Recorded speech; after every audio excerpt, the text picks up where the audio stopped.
મારા જમાએ દીકરીને મારી નાખી. અઠવાડિયા પહેલાં મારા ઘરે આવી હતી ત્યારે પહેલાં એણે ફરિયાદ કરી હતી દાટામાં કે બાપા આ રીતના માટે તોફાન કરે ને મારી યારે બાંધે છે દારૂ પી, અને મને ઘણું જબ્યું હતું રાતે અને દોરી બાંધીને ખેંચી હતી.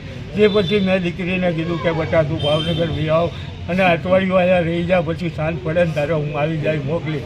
કે પપ્પા એને ફોન આવ્યો કે હવે હું નહીં બોલું કાંઈ, બેને પોલીસ સ્ટેશને બોલાવ્યા હતા દાટા, અને એણે ચોખ્ખું કીધું હતું કે હવે પછી ફરિયાદ નહીં, હવે અમે બે માથાકૂટ નહીં કરીએ.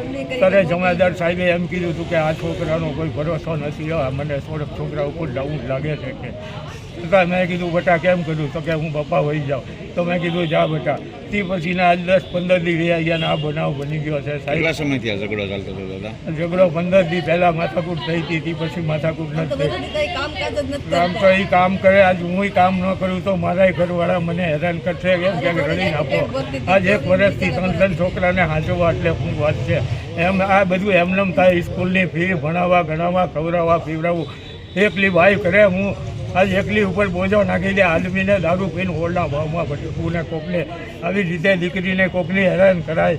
જે 15 ફૂલ જેવી દીકરી 15 વર્ષથી હારિયામાં આપેલી, ત્યારે ફરિયાદ એના માવતર અમારા ઘર ઊંધી 15 વર્ષ. તમારા સગા થયા લોકો કાંઈ એની ખબર લેવા 2 માણા આંટો મારવા નતા. આજ 15 વર્ષ વેવાય વેલાની અઠવાડિયે મહિને 2 મહિને 6 મહિને ખબર લેવા જાય. એ આવ્યા નથી બેમાંથી એકે અમારા ઘરે હતી.